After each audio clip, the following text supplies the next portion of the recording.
How to prove your slip and fall claim. It goes without saying, in today's day and age where we have access to all these mobile devices, iPhones, etc., the starting point is always to take a picture of what caused you to fall. Now, that's easier said than done when you're on the ground in agony. But if you can, you should always take pictures of what caused you to fall. And why it's important to take pictures of what caused you to fall is because conditions can change very quickly in Ontario or Canada. If your claim involves snow and ice, well, snow and ice can melt. If your claim involves slipping in a mall or grocery store on water, well, employees can come up and mop it up quickly. So it's very important to take photos to clearly document what the hazard was. But it's not only important to take photos of what you saw, it's also important to take photos about what you didn't see. And frankly, it's about what you didn't see is just as important as what you saw. And what do I mean by that? Well, you didn't see any hazard or pylon signs. You didn't see warning signs. If there was a hole in the ground, you didn't see any paint around the hole. So things that you would think are important in a photo, for instance, mats. Well, the area you fell in, there were no mats, but everywhere else, there are tons of mats. So things that you didn't see can be just as important as things that you did see. Now, if you fell on a puddle of water or a hole in the ground, it's also important to document the size. So in many circumstances, that doesn't mean you can take a picture with a ruler, although that is preferable, but you can take photos in a manner that can show the context of the size of, let's say, the puddle. So if you put your shoe beside the puddle, or you take photos from further back so that you can get the context of what the hazard is, that's extremely important as well. And when it comes to holes in the ground or potholes or differentials in heights that led to a trip and fall, it is important to document the depth or the differential in height. And in fact, the law goes even further and says that really what is considered a hazard, although it depends on the circumstances of each case, a general good rule is to make sure that the hazard is at least 3/4 of an inch or more. The greater the differential,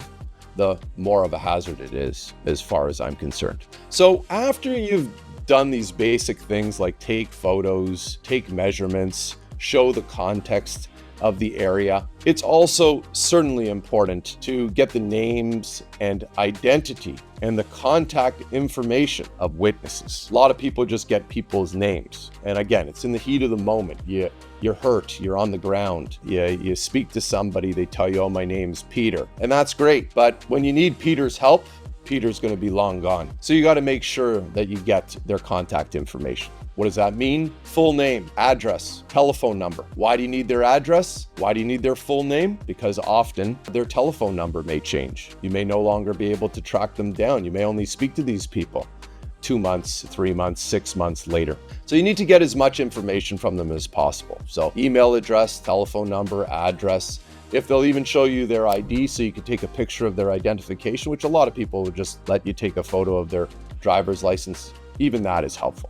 So identifying witnesses is super important, but it's not only witnesses that may be helpful to you. It may also be that there were employees or even a manager. You should get their names too. They may be less helpful and they may not give out their full name. They may not give their telephone numbers out, but in any event, even if you get their first name, you get their badge number, you get their role, all that information and their full particulars can be determined at a later date through the litigation process. So you also want to go about, if you can, reporting the incident. Why do you want to report the incident? Well, it's very simple. You don't want them to deny that it even happened on their property, which is one of their first defenses. Their first defense is, oh, well, how do we know this even happened on our property? We have no record of it. Well, give them a record, report it. And reporting it is different than the notice requirement. Although it can serve as a form of notice and may even be sufficient in many cases, it's no substitute for giving formal notice in accordance with the law or the actual statute that specifies how you have to give notice. So reporting the incident is by completing an incident report form. Many entities, large grocers, large malls, large commercial entities, even small commercial entities, have incident report forms. Fill them out, provide your information. Often they won't let you do the writing. So if somebody else is filling it out, like the store manager, make sure that it's accurate. If it's inaccurate, don't sign it. If it's accurate, it's okay to sign, but accuracy and when lawyers look at things and how lay people look at things is very different. For instance, in an incident report form, you don't want to just specify that you fell. What you want to specify is that you fell on a large puddle of water, that you fell on an oily substance, that you fell because there was a large pothole, a deep pothole. You want to specify the actual cause and the hazard of your fall. And you want to do that contemporaneously or soon after the fall. And even if you fell on one day, it's okay to go back to the store, the commercial organization, the private residence, and report it. Now, obviously, private residences, like someone's home, they're not going to have incident report forms, but apartment buildings do. Apartment buildings often and condo buildings often have security. Fill out an incident report form. Make sure that there's notations. Make sure that they're aware that you were involved in this fall so that they can't deny it at a later date. And filling out incident report forms and giving them notice serves other purposes as well, like making sure that they preserve the CCTV or video surveillance that can often exist in many of these organizations. Most people know that everywhere you go now, there's some sort of surveillance. Chances are that surveillance not only caught you falling, but it also shows the aftermath, and it may even show the hazard. These are all things that will help solidify your claim. But before you leave the scene, make sure that you get all these things done. Make sure that you document as much as you can relating the circumstances of your claim. And if you're immobile and you can't leave, call the ambulance. An ambulance will come directly to you. But when the ambulance comes, make sure you tell them what you should tell everybody else, which is why you fell. I fell because I slipped on a puddle of water. That you injured whatever you injured, your knee, your back, your head, your whatever. And make sure, because the ambulance call attendants write all this stuff down. And just like my advice with respect to incident report forms, it's the same thing. Don't just tell them you fell, because that'll be used against you at a later date. Make sure you tell them you fell because of water, because of a hole in the ground, because of this or that. And make sure that you confirm with them and make sure they understand that you injured a certain part of your body. You also want to document the footwear that you were wearing. Often, it is suggested that the reason why you fell was not because of a hazard, but because you were wearing bad footwear.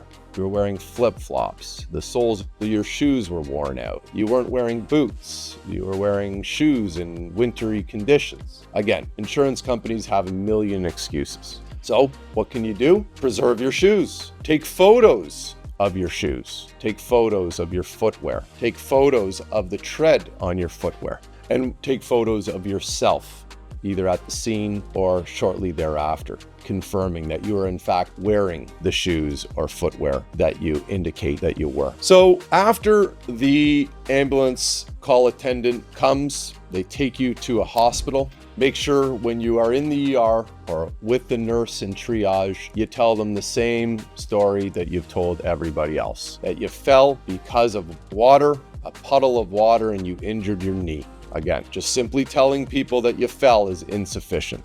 Okay, there's many, many reasons why people fall.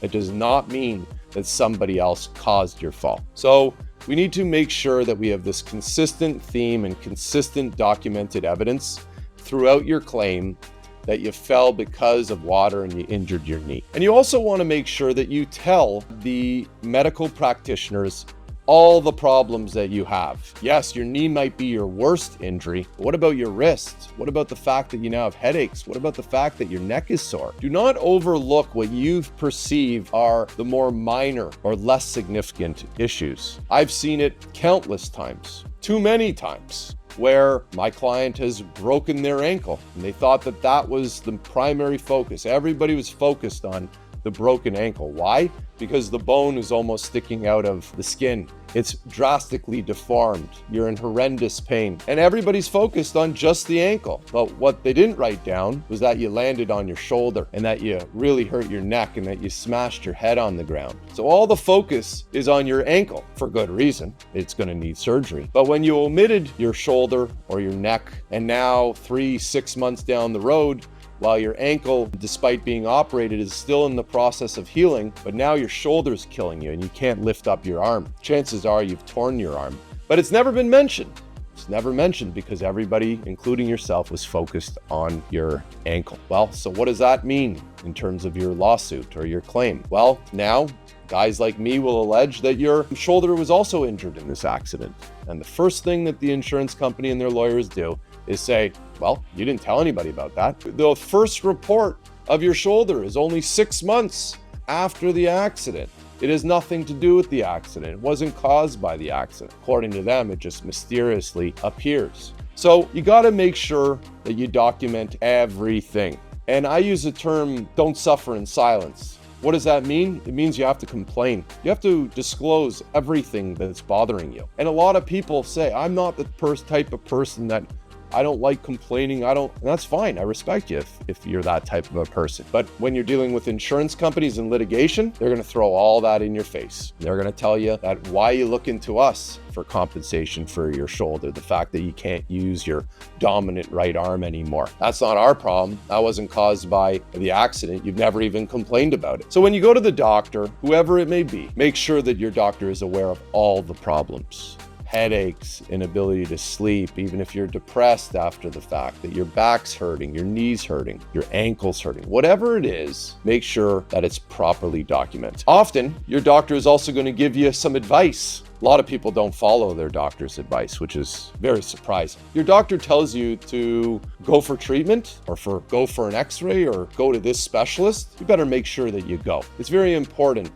to follow your health practitioner's advice. And it further can be used to further support your claim as well. So if they refer you to physiotherapy, go to the physiotherapist. And again, confirm the same thing that I've told you earlier. I slipped and fell because of water or a puddle of water. I injured not only my ankle, but I also hurt my shoulder, my wrist, and my neck. I also now have these horrible headaches. Yes, I know I'm here to rehabilitate my severely broken ankle, but my shoulder is also killing me and my headache is unbelievable. Continue to repeat the same thing so that it's consistent throughout your claim, making sure that each clinician that sees you understands the full scope of the injuries that you are suffering. After you've gone for treatment, then you also have to comply with these notice provisions that I've discussed in a previous video. I've highlighted to you in this previous video the importance of complying with notice periods. Notice periods are not something that you want to screw around with. Fortunately, for most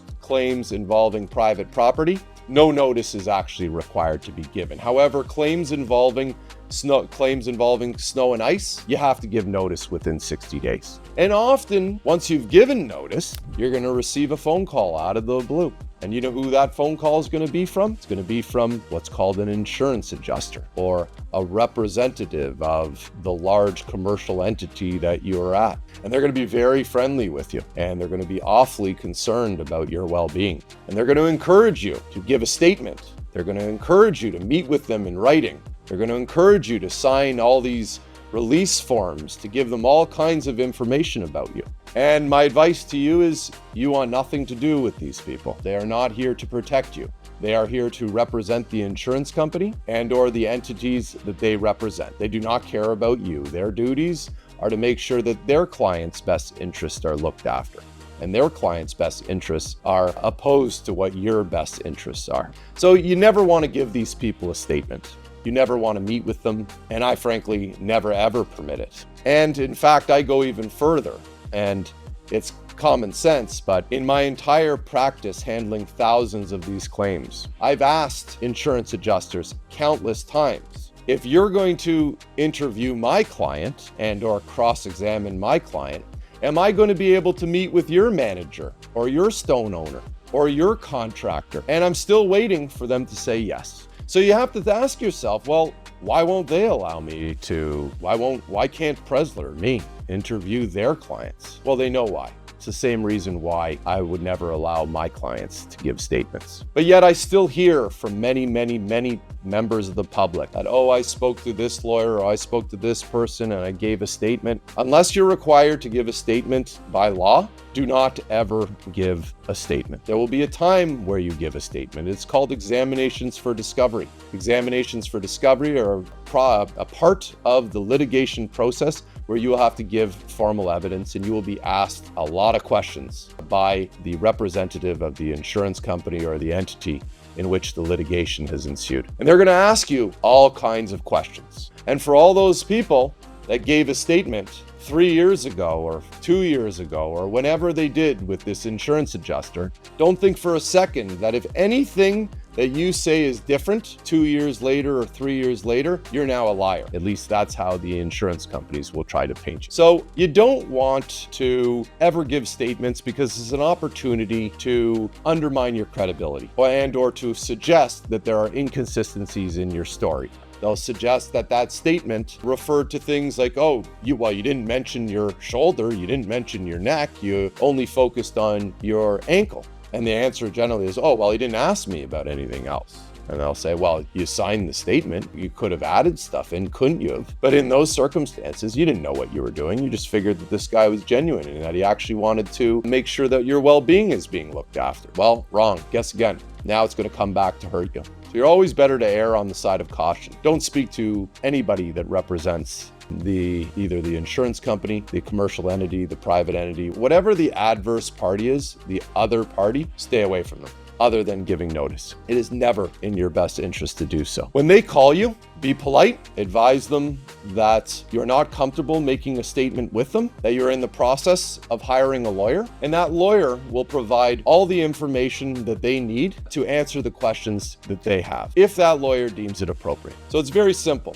The process is either don't accept their calls, or if you do speak to them, because they can also come to your house and knock on your front door, just simply tell them that you don't feel comfortable, be polite, you have nothing to hide, you're the victim, that you have nothing to say to them, that you're in the process of either retaining a lawyer, give the adjuster your lawyer's contact information, and your lawyer should reach out to them and give them the answers that they need. Oh, and how do you want to finish this up? Right, and I can tie it into the limitation periods. So at this point in time, you're either one of two people. You're either the kind of person that is deciding that, you know what, I've been profoundly affected by this fall, and I think it's time to hire a lawyer.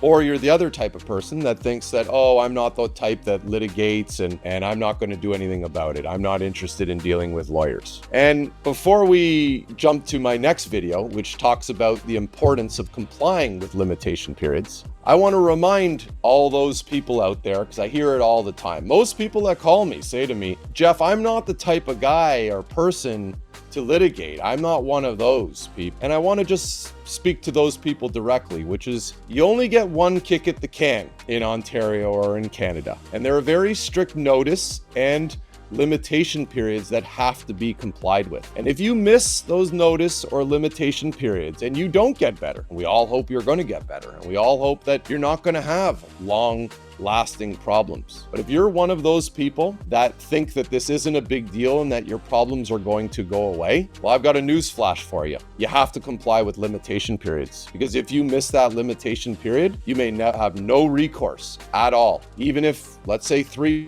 years down the road, now all of a sudden you can't do your job. Well, guess what? I've had to be the bearer of bad news to many people where I have to tell them you've missed the limitation period completely, and you knew that you had a problem. You knew that you suffered damages. You knew you weren't getting better. You knew who caused the injury, and you knew you could have sued, but you chose not to. And now you got to sleep in the bed that you've made. So I encourage everybody to click on the link below, watch my videos. I can help direct you through the process, and most importantly, at a bare minimum, educate yourself on what the process is going to be like and what you need to do to make sure that your rights are protected and that you don't compromise your future.